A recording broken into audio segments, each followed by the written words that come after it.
નમસ્કાર, હું દીપલ. આપ જોઈ રહ્યા છો ગાંધીનગરની સૌપ્રથમ web news channel live Gandhinagar. તો આવો નિહાળીએ આજનું જીવતું ધબકતું ગાંધીનગર લાઈવ ગાંધીનગરની. રાજ્યના પાટનગર ગાંધીનગરમાં ગઈ રાત્રે અનરાધાર વરસાદ પડ્યો એટલે પાણી ભરાયા, ભૂવા પડ્યા, અંડરપાસ બંધ થયા. સેક્ટર 22-21 અંડરપાસ પણ પાણી ભરાતા બંધ કરાયો. હાલમાં ગટર નવીનીકરણ ચાલી રહ્યું છે. ચારે તરફ ભૂવા અને ખાડાઓથી શહેરની હાલત અત્યંત ખરાબ થઈ છે. સ્થાનિકો કોને ફરિયાદ કરે તે મૂંઝવણમાં છે. આજ રોજ સ્વર્ગીય માનનીય પૂર્વ મુખ્યમંત્રી શ્રી વિજયભાઈ રૂપાણીના વિમાન દુર્ઘટનામાં આકસ્મિક અવસાન પામતા આજરોજ ગાંધીનગર હેલિપેડ સેક્ટર 17 ખાતે પ્રાર્થના સભા રાખવામાં આવેલ હતી. આ પ્રાર્થના સભામાં ગાંધીનગર શહેર હોમગાર્ડ્સ દળના 200 વધુ જેટલા મહિલા પુરુષ જવાનોએ સ્વર્ગસ્થ આત્માને શ્રદ્ધાંજલિ અર્પણ કરવામાં આવેલ હતી. જેમાં હોમગાર્ડ્સ દળના ડાયરેક્ટર જનરલ શ્રી મનોજ અગ્રવાલ, ગાંધીનગર જિલ્લા હોમગાર્ડ્સના commandant Shri V R Prajapati, Gandhinagar યુનિટના ઓફિસર કમાન્ડિંગ શ્રી અલ્પેશભાઈ રાઠોડ, દિલીપસિંહ ચાવડા, રમેશભાઈ ઠાકોર ટીટોડા, મનોજભાઈ પંચાલ, પંકજ દેસાઈ, કનુભાઈ વાઘેલા તથા જગદીશ મહેતા તેમજ મોટા પ્રમાણમાં હોમગાર્ડ્સ જવાનોએ સ્વર્ગસ્થ આત્માને શ્રદ્ધાંજલિ પાઠવી હતી. સર્વ વિદ્યાલય કેળવણી મંડળ સંચાલિત કડી સર્વ વિશ્વવિદ્યાલય સંલગ્ન BP college of business administration BBA દ્વારા કોલેજના એનએસએસ સ્વયંસેવકો શ્રી જલારામ મંદિર ખાતે એક દિવસીય ચિંતન શિબિર અને સ્વચ્છતાયુ સેવાયજ્ઞ જેવા સેવાકીય કાર્યક્રમોનું સફળ આયોજન કરવામાં આવ્યું હતું.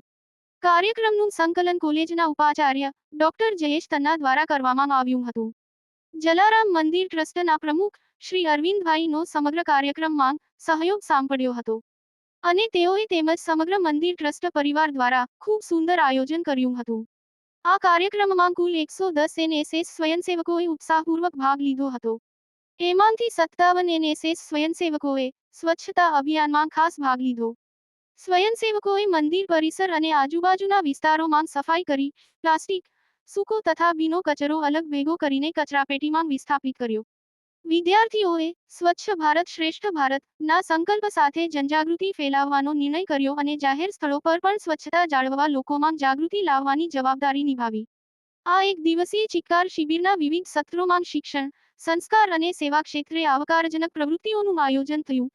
જેમાં સ્વયંસેવકોએ જલારામ બાપાના જીવન આધારિત વક્તૃત્વ આપ્યા અને સમાજ સેવા, રાષ્ટ્રભાવના અને નૈતિક મૂલ્યો જેવા વિષયો પર સ્વયંસેવકોએ ચિંતનાત્મક અને ઉર્જાવાન ભાષણો રજૂ કર્યા.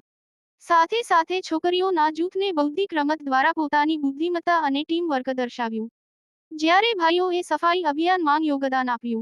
ત્યારબાદ ભજન ધૂનના અંતિમ સત્રમાં શ્રી જલારામ બાપાના ભજનોની સુમધુર ગૂંજ સાથે આધ્યાત્મિક શાંતિ અને એકતાનો અનુભવ કરાયો.